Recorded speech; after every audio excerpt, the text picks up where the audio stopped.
She grew up with one mission: truth.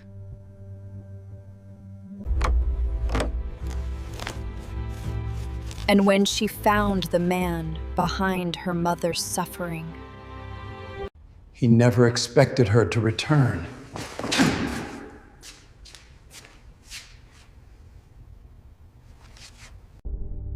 Not for revenge, but justice.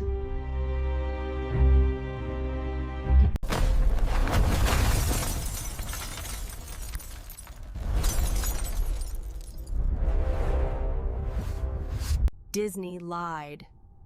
The real Sleeping Beauty story about a Latina princess is terrifying.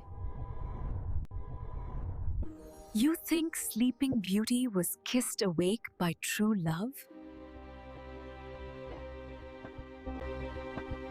The real story was far darker than any fairy tale ever told. She didn't wake to love. She woke to horror. The story you loved was never meant for children.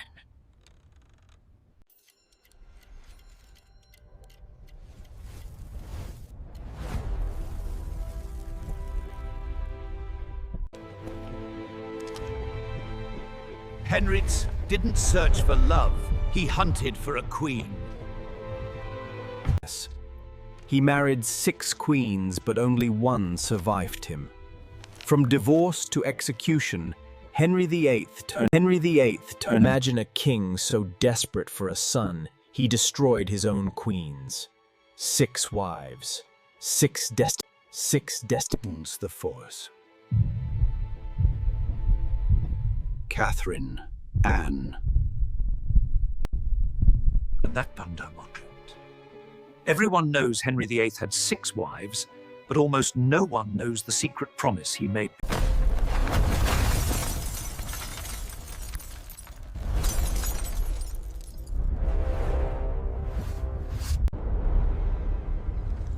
They say Cleopatra's tomb was never lost, only hidden. The last pharaoh vanished without a trace.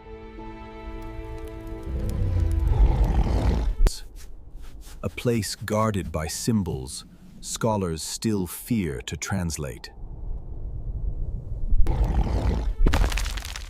Every clue points to a secret temple beneath the sands.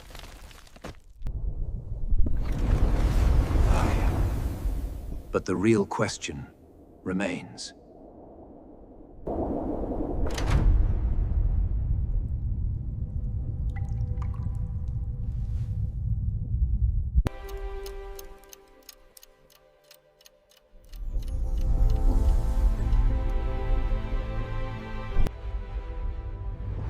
This is how 2 older Caucasian queens built the modern world.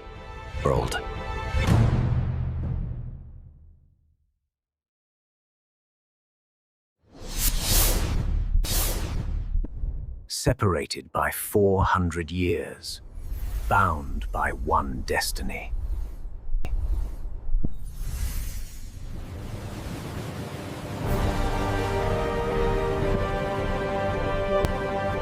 This is how 2 queens built the modern world.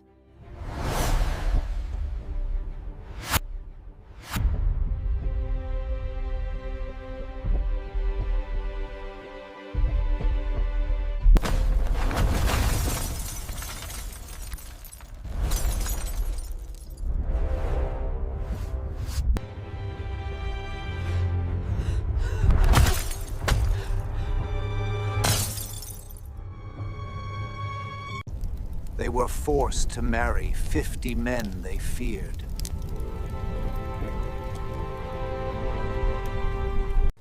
But that night,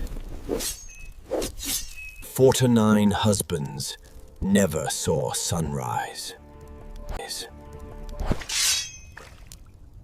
Their punishment was brutal. Cursed to carry leaking jugs.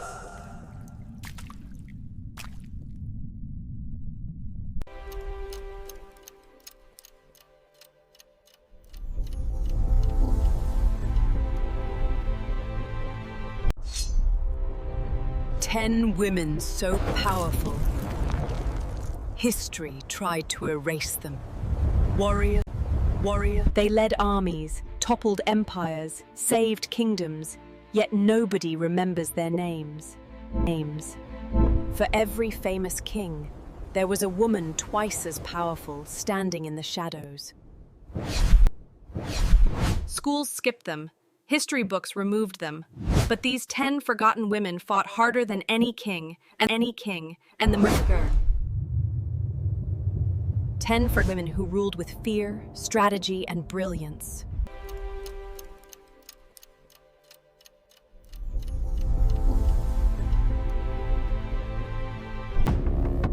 Follow me, brothers, to victory!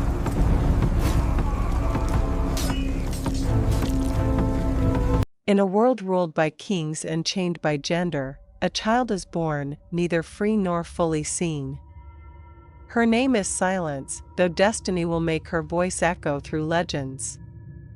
Raised as a man to inherit her family's land, Silence becomes the greatest knight of Arthur's court, brave, beautiful, and heartbreakingly noble. But when nature herself rises against the deception, demanding truth over disguise, Silence must choose, live as the man the world rewards, or the woman the world rejects. This is the forgotten tale of identity, courage, and defiance, the romance of Silence. In a stone manor by the Breton coast, a cry pierced the air. Lady Euphemie had given birth. "A girl," whispered the midwife. Lord Cater's heart sank. The king's laws forbade daughters from inheriting land. Then she cannot be known, he decided. And so the child was baptized as a son. They named the infant Silence, a name chosen to bury truth under layers of quiet deceit. The world would know only a boy, heir to the Cater name. Outside, the wind howled, as if nature herself protested this fragile lie. From the cradle, Silence was dressed in tunics and breeches, taught to ride, to fence, to hunt. The household whispered, but none dared speak truth aloud. Euphemie watched her child grow strong, yet her eyes often filled with tears. "Forgive us," she would whisper as she brushed Silence's golden hair short like a page's. And though Silence felt different, something unspoken thrumming beneath, he learned that men were praised for strength while women were punished for wanting it. So, Silence smiled, learned to swing a sword, and buried her questions deep beneath the armor of boyhood. Silence grew into a tall, graceful youth with a voice that could still the storm. His tutor marveled, "Your song could charm the angels." Music, like combat, became his weapon.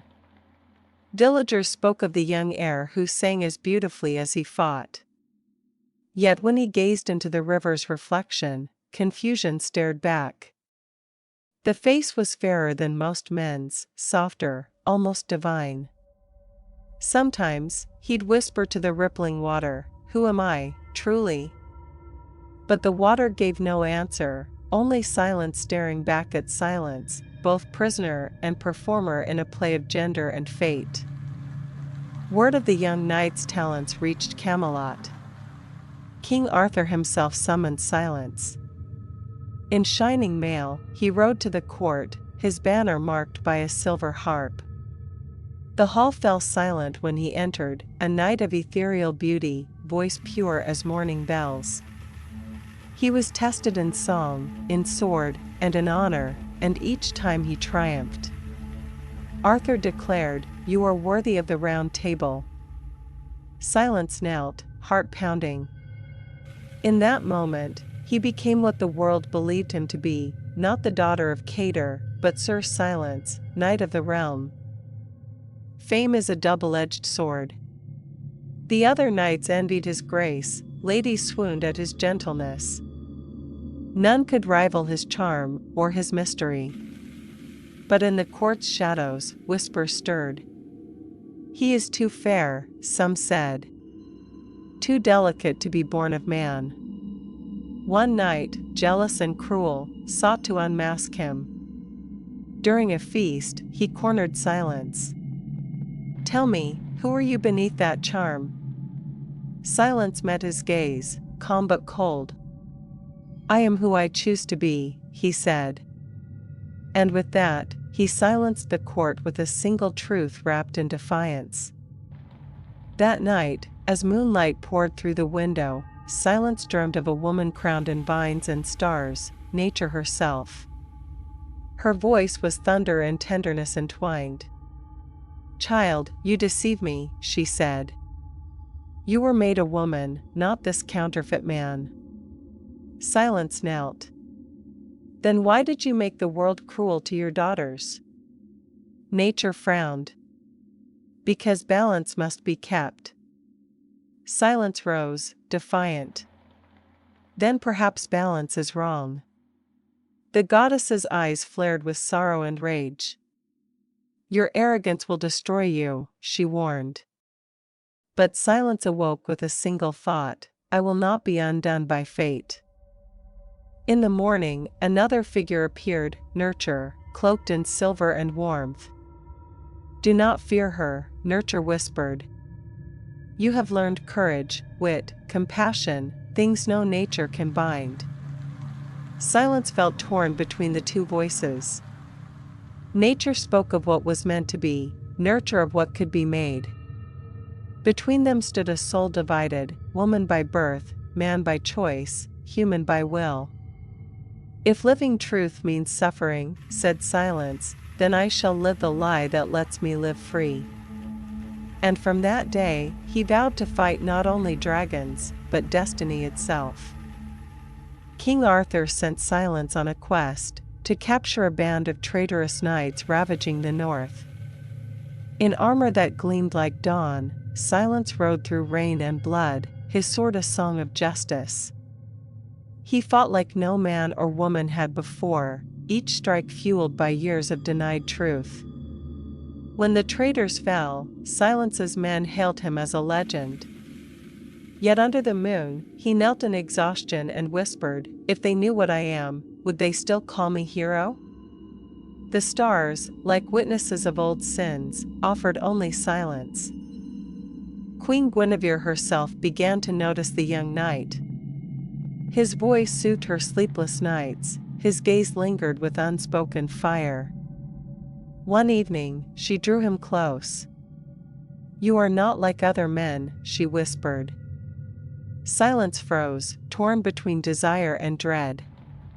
If the queen's affection turned to discovery, ruin would follow. "My lady," he said gently, "love me not for what you see. Love me for what I am." But even as he spoke, his heart trembled. For the first time, he wished to be known fully, not as Sir Silence, but as herself.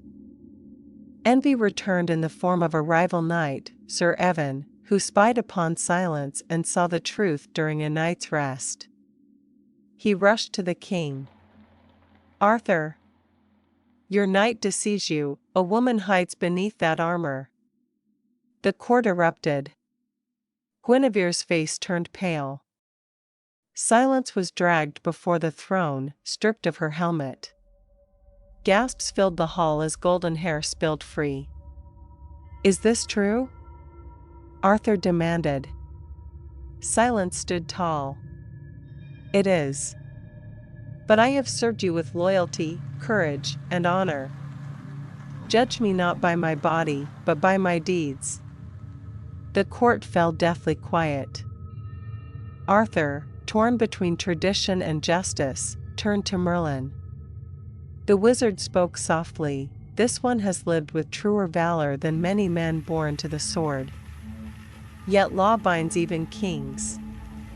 Silence bowed her head. "Then let law speak, but let truth echo louder." The hall waited. Finally, Arthur sighed. "You are brave, sir, lady, Silence. But I cannot undo the world's order." And so he decreed, "You shall live as woman henceforth, though none shall forget the knight you were." Silence smiled sadly. Then let me be both, for neither alone is whole. Stripped of armor, Silence walked from Camelot alone. Her song once praised across kingdoms now trembled on her lips. Yet as she sang beneath the open sky, the trees bent closer, listening. Nature herself appeared again. "You see now," she said. "You cannot defy design." Silence lifted her gaze. "No, lady.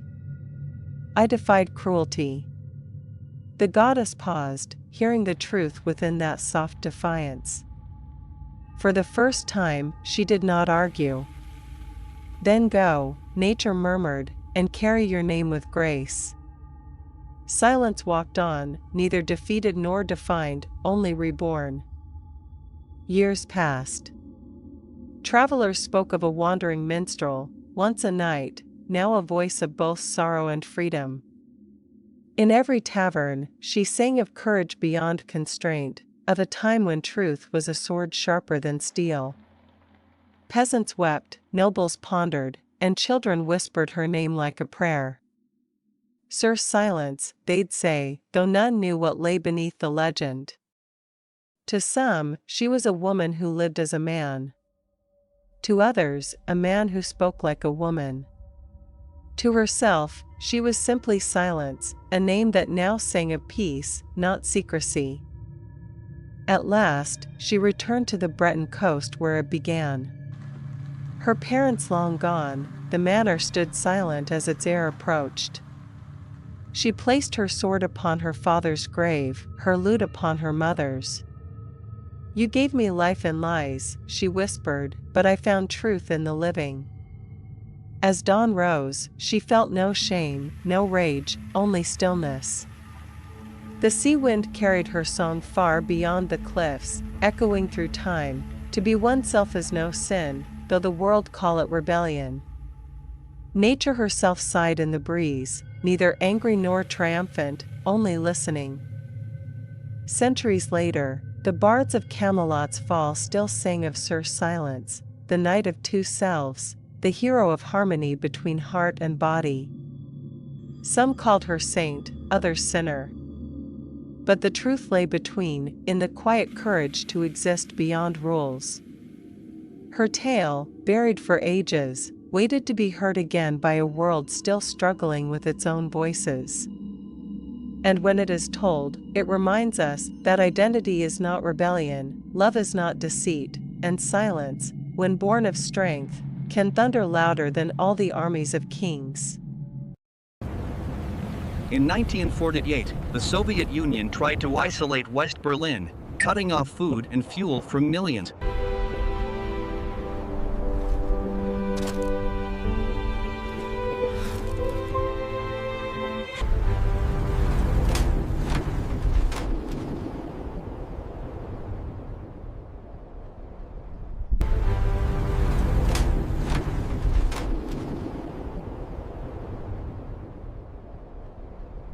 Subscribe on me and keep these stories alive. There is a sound we all know, the crunch of our own footsteps on a forest path. A sound that tells us we are alive and we are moving forward. But sometimes the forest has a different sound, a different smell. A few years ago, on a walk I never should have taken, my curiosity led me to a scent I can still taste, a thick, sweet, rotting perfume that hung in the air like a curse. It was the smell of death, not as you imagine it, but as it truly is. And what I found was not an end, but a beginning. A beginning of a horror that would follow me out of the woods and into my dreams. If you find yourself drawn to the shadows after dark, consider subscribing for more tales that linger long after the story is over. The memory always starts with my feet on the gravel. It was one of those perfect autumn afternoons where the sun is a weak gold and the air has just enough bite to make you feel awake. Truly awake. I had strayed from the main path, the one families use on weekends, the one worn smooth by 1,000 hiking boots.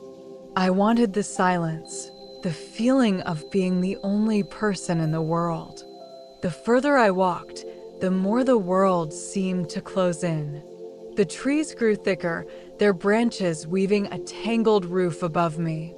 The light turned a deep, watery green, and the sounds of the road faded into a distant hum, and then into nothing. It was a peaceful nothing at first, a blanket of quiet that felt like a secret just for me. I remember stopping to listen to that silence, to feel the cool air on my skin. I took a deep, clean breath, filling my lungs with the scent of damp earth and pine. And that's when I caught it. The first hint of something else. Something that didn't belong. It was faint, almost like overripe fruit left too long in a hot kitchen. A cloying sweetness that tickled the back of my throat. It was a smell that promised something hidden just out of sight.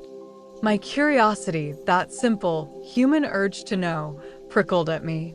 It was a feeling I would come to regret for the rest of my life. A feeling that started me walking, step by step, off the path and into a nightmare. The smell grew with every step.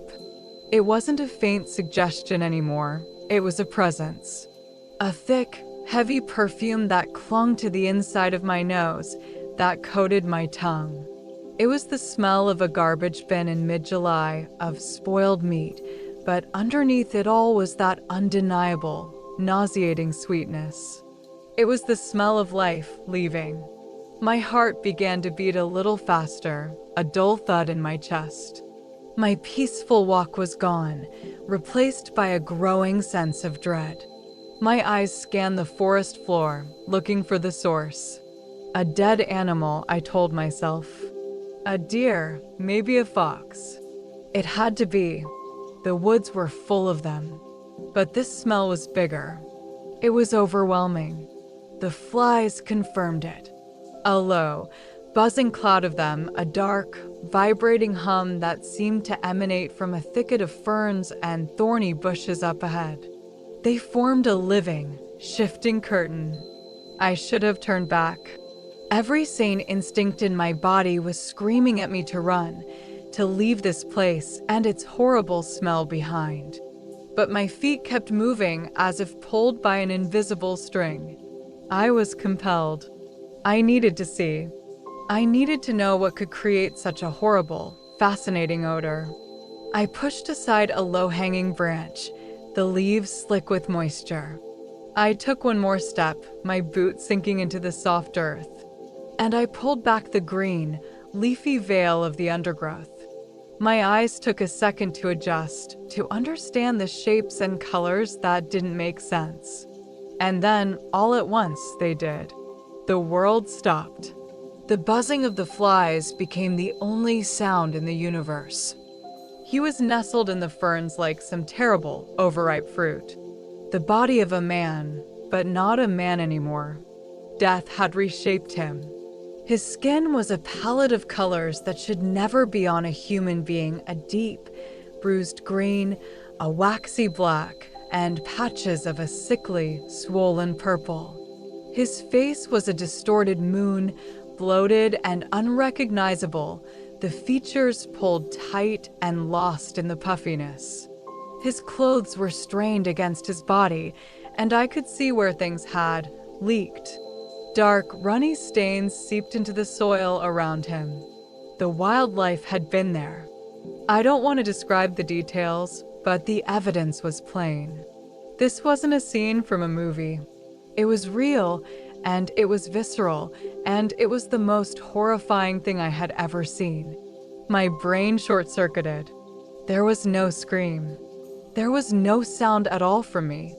I just stood there, frozen, my hand still holding back the branch, my lungs refusing to draw breath because to breathe was to taste him.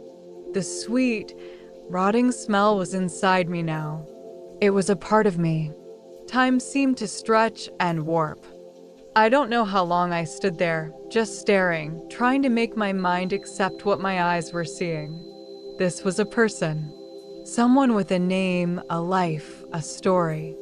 And his story had ended here, in this lonely, hidden place. My body finally broke from its paralysis with a violent shudder. I stumbled backward, fumbling in my pocket for my phone, my hands shaking so badly I could barely press the 3 numbers that would change everything. The voice on the other end of the phone was calm, professional, a lifeline to a world that still made sense. I stammered out my location, my words tumbling over each other. "A body," I said, my voice cracking. "In the woods." I found a body. The dispatcher asked me to stay on the line. She asked me to confirm where I was. And then she said the words that sent a fresh, cold wave of terror through me. "I need you to stay where you are. Do not leave the scene. An officer is on the way. Stay." The word echoed in my head. Stay here? With that? I wanted to argue, to scream that I couldn't, that it was impossible. But the voice was so sure, so authoritative. My duty as a citizen, a bizarre and cruel responsibility, was to stand guard over this horrific secret. I hung up and slid down the trunk of a tree, landing hard on the ground. I wrapped my arms around my knees, making myself as small as possible. I couldn't look at the ferns, but I could feel the presence from behind them. I could smell it. I could hear the flies. So I stared in the opposite direction, back the way I had come, praying for the sight of a uniform, for the sound of a crackling radio, for anything that meant I wasn't alone in this green, silent hell. The sun was dipping lower in the sky, and the long, skeletal fingers of the tree's shadows began to stretch across the forest floor, reaching for me. The temperature began to drop. I pulled my jacket tighter, but the cold was coming from inside me. I was shivering, and I knew I wouldn't stop for a long, long time. The forest at night is a different world, a world of shapes and sounds. The weak gold light faded, replaced by a deep, inky blue, and then by an absolute blackness that felt heavy, like a blanket smothering me. The police were taking too long. I was alone in the consuming dark with a dead man. My phone flashlight was a pathetic, tiny beacon, its beam shaking as my hand trembled. It only made the shadows deeper, more menacing. Every rustle of leaves was a footstep.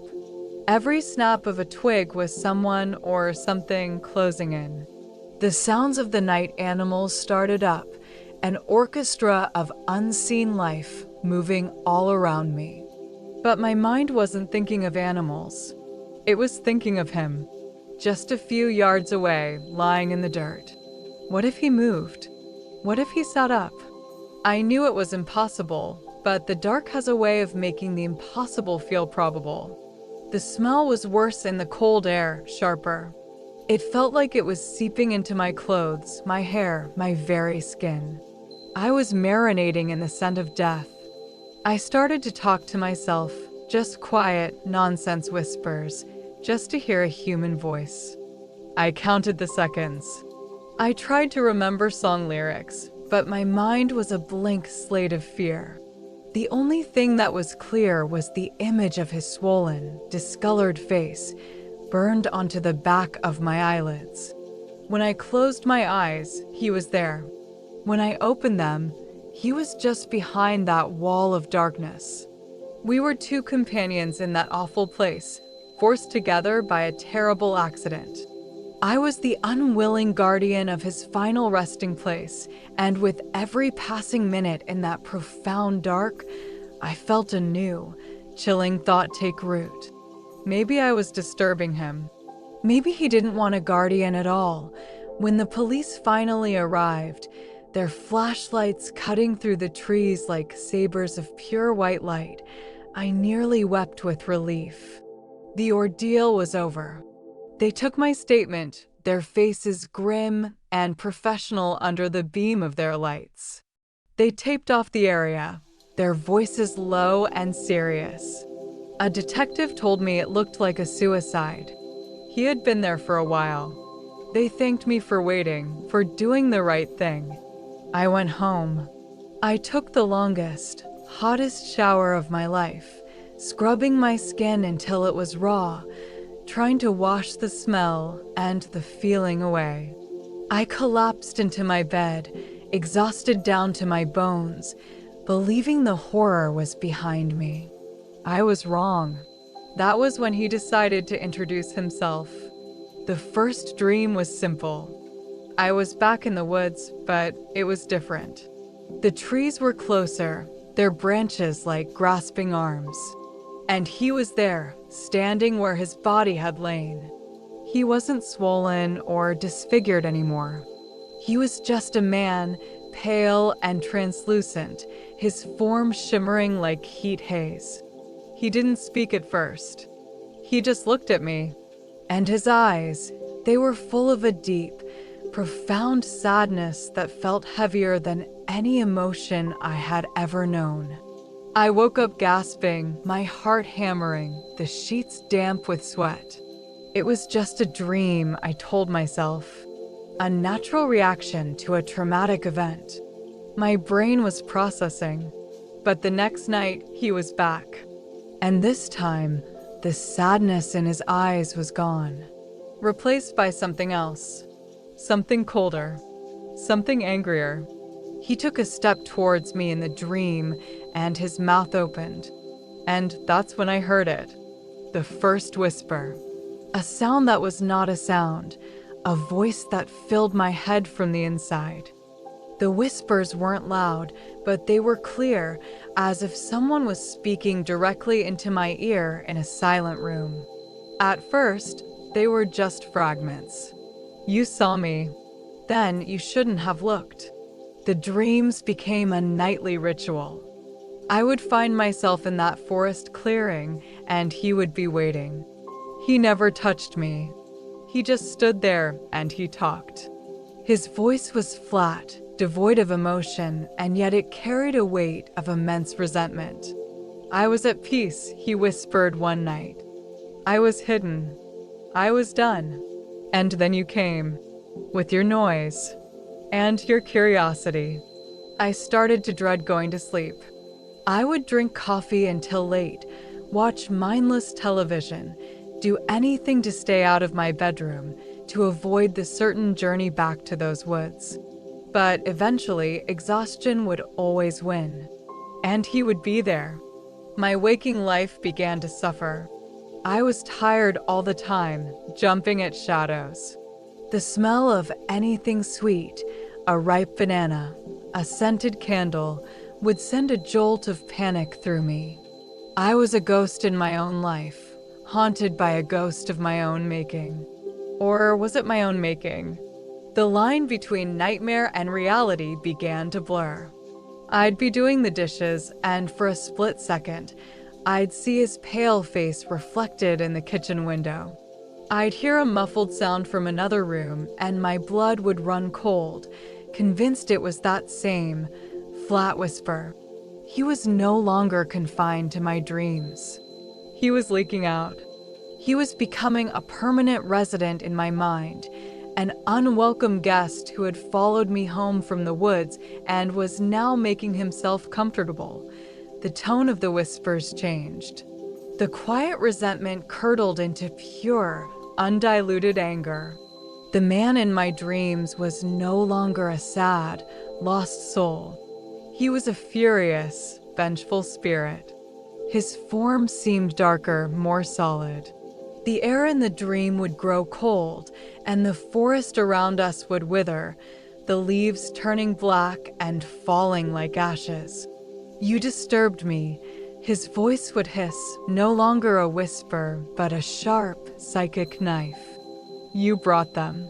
You let them see me. You ruined it. I began to plead with him in these dreams. I'm sorry, I would cry out. I didn't know. I was just walking. But my apologies only seemed to fuel his rage. He would drift closer, his face now contorted with a hatred so pure it was terrifying. And then came the night he delivered his command. He stood directly in front of me, so close I could feel the unnatural cold radiating from him. He pointed a thin, pale finger at my chest. His eyes were black pits. "You don't deserve to be here," he spat. "You don't deserve the light, the air. You took my peace. Now I will take yours." He leaned forward, and his next words were etched into my mind with the clarity of a scalpel. "You should have done it right. You should have joined me. Finish it." The message was unmistakable. He was telling me, commanding me, to kill myself. I woke up screaming, a real, raw scream that tore from my throat and echoed through my silent, dark apartment. I scrambled out of bed, turning on every light I could find, my body trembling uncontrollably. This was no longer just a bad dream. This was a threat. It felt real. It felt personal. And a terrifying part of me was starting to believe him. I didn't sleep for 2 days after that. I was too afraid. How do you fight an enemy that lives inside your own head? I thought about getting help, but what would I say? That a dead man was telling me to kill myself in my dreams? They would label me unstable, a suicide risk. Maybe I was. The lack of sleep and the constant fear were unraveling me. I was a shell, jumping at my own reflection. The world outside my window seemed muted, gray, and far away. The horror of finding the body was nothing compared to the horror of this psychological siege. He had invaded me. The memory of his decomposed body was now less frightening than the living, breathing hatred of his spirit. I started sleeping with the lights on, but it didn't matter. Exhaustion is a relentless hunter. Eventually, I slept, and he was there waiting.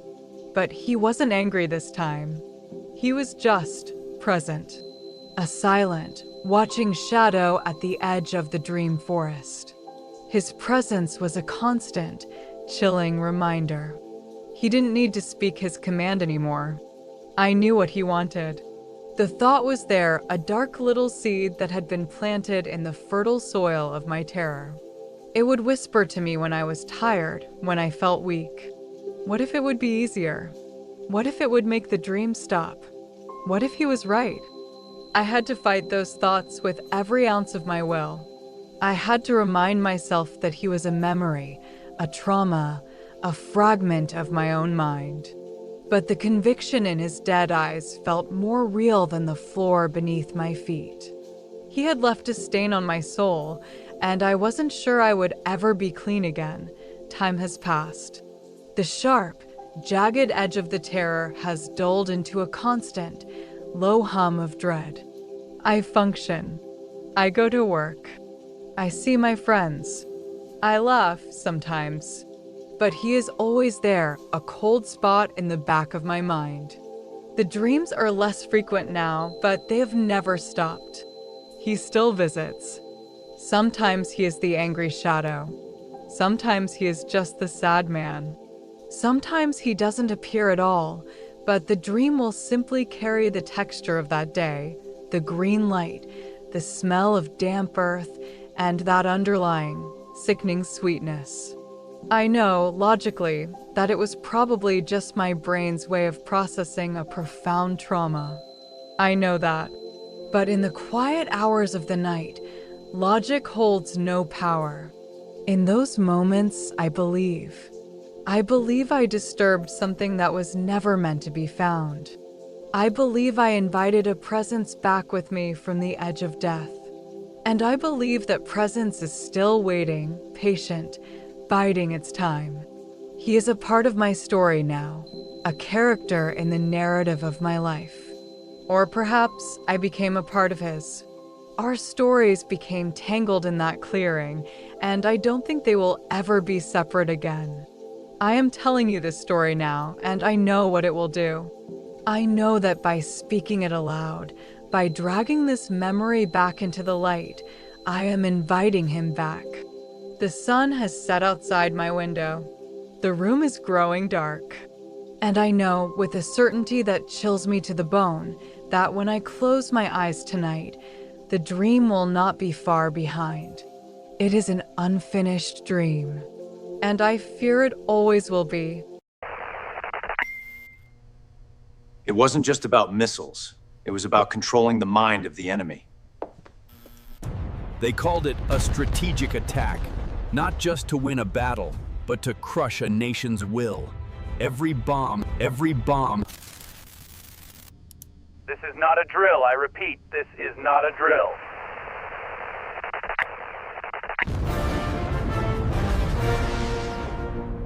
We have launch confirmation. All systems are go.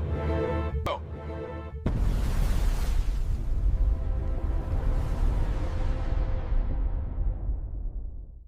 Every bomb strategic attack wasn't just about destroying targets.